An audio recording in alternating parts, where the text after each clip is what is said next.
Uma das coisas que contribuiu, a meu ver, para o enfraquecimento do Poder Judiciário foi o televisionamento das sessões. A primeira sessão televisionada foi a da cassação do Collor. E aí as coisas começaram. As sessões do Supremo e de outros tribunais se transformaram numa espécie de show. E o que acontece durante um show artístico? Os astros querem se sobressair. Sim. Né? Uns querem, né, ter um desempenho melhor do que outros. Então, eu me lembro do tempo em que a sessão no TST não era televisionada. Vamos discutir conhecimento? Conheço, não conheço. Vamos discutir o mérito? Eu trouxe o voto. Há divergência? Não há divergência. Então, por unanimidade, aprovado o voto do relator. Com o televisionamento, todo mundo se sentiu, não no direito, mas na obrigação de fazer uso da palavra. Então, deixa eu só fazer uma parte. Os votos eram longos antes, porque são votos de 2 horas, 3 horas. Os votos antes do televisionamento eram longos? Não, não eram longos. Bom, isso responde muita coisa da sua tese. Não eram.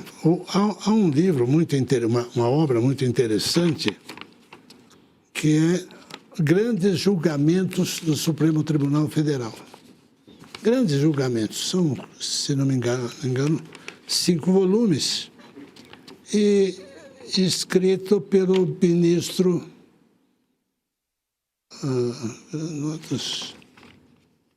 Edgar Costa. Grandes julgamentos foram julgamentos selecionados. Selecionaram em 5 volumes o que havia de melhor naquela época, o que havia de essencial. Inclusive um julgamento histórico, não é? Quando foi decidido que a Igreja Católica Brasileira, do Bispo de Maura, não poderia fazer uso dos paramentos da Igreja Católica. E ali um voto extraordinário, que foi divergente da maioria. Agora, ficar diante da televisão, não é? Falando... Aqui cada um tem um tempo limitado, nós não podemos abusar do tempo, não é? Agora, numa sessão de um tribunal, não. Então, havia ministros, digamos, mais prolixos do que outros. Sim. Eu estava viajando de Brasília para São Paulo de automóvel e comecei a assistir o discurso de posse do ministro Celso de Mello. Durou a viagem inteira? Praticamente. Eu estava Os votos dele eram muito longos também. Estava chegando a Campinas. A lá Fidel Castro. E ele ainda não veio terminado. Mas olha, doutor Almir, se o senhor me permite uma parte, eu concordo em parte com relação à questão televisionada, Piotr, porque eu acho o seguinte, a magistratura, ela tem que ser uma vocação. O juiz é a última palavra da sociedade.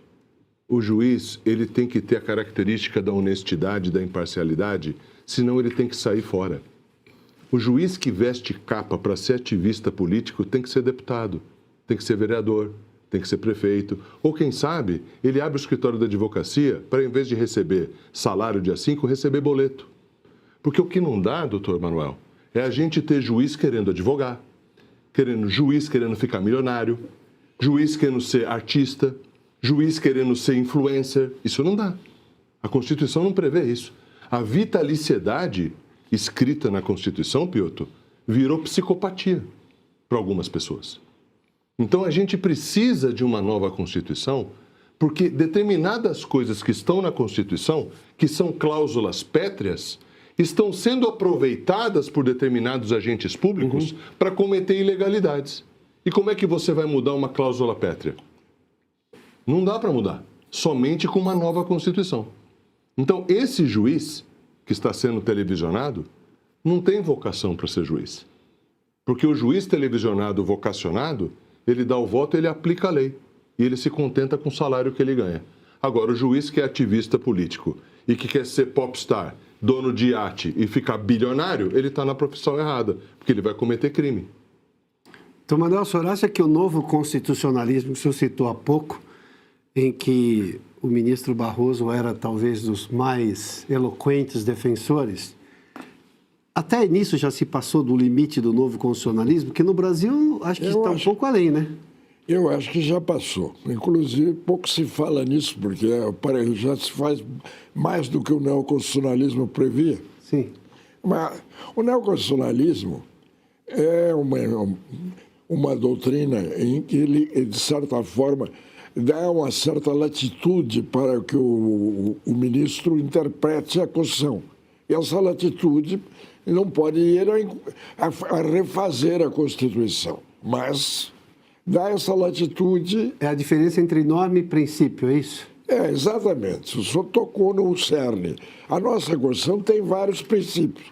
Princípio dá para usar de diferentes maneiras. Sim. O problema jurídico, pelo menos no tempo que eu aprendi, era que a regra prevalece sobre o princípio. Porque a regra já é uma forma de efetivação do princípio. Quando o legislador regula um princípio, ele tem simplesmente que se ater a um princípio, o que é vago. Quando ele tem que seguir uma regra, ele não tem condição de sair fora.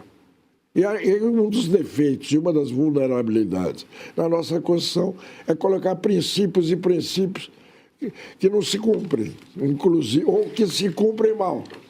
Mas é esse o ponto que me incomoda. O que esta formação recente do Supremo, por que ela se achou no direito que até outro dia ninguém questionava o direito à liberdade de expressão?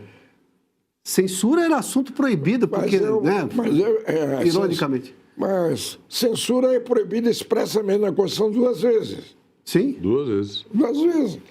Agora, saindo um pouquinho da linha estritamente jurídica, eu dizem aos meus alunos que eu não dou aula sem citar Montesquieu.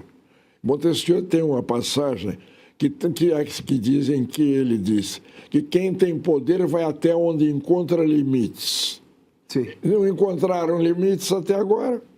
Por que não encontrar os limites? Quem deveria ter imposto? Porque os limites são na Constituição. Sim. E há limites que, na verdade, para serem efetivos, precisam da ação do Senado. Então, a política brasileira tem culpa também disso. Mas e o Ministério Público Federal? O Ministério Público Estadual, Federal, eles são fiscais da lei. Porque o promotor, ele é titular da ação também contra o juiz. Mas agora, o juiz, ele pode, eventualmente, fiscalizar o promotor no julgamento, mas o promotor é fiscal da lei. E a gente não está vendo, doutor Manuel, o Ministério Público se posicionar com relação a isso. Mas aí veja uma coisa. O problema que eu estou colocando é na esfera do Supremo. Sim. O Procurador-Geral da República poderia tomar alguma iniciativa, mas isso é outra história. O problema é que a única forma de controlar o Supremo Tribunal Federal é o impeachment dos seus membros. E aí é uma relação política muito delicada. Sim. Já saiu na grande mídia. São mais de 10 bilhões de reais esquecidos para serem sacados pelos brasileiros. Foram 4 dias organizando e logo já entrei com a solicitação e, na sequência, já me veio o retorno. R$ 8.517 que estava lá parado. E era meu. E isso é só a ponta do iceberg. São 7 brechas ocultas no sistema que você pode resgatar. A menos que você queira fazer doação para esse governo, precisa ver antes que o prazo acabe. Para você descobrir, deixei o link aqui embaixo e um QR Code na tela. Acesse agora.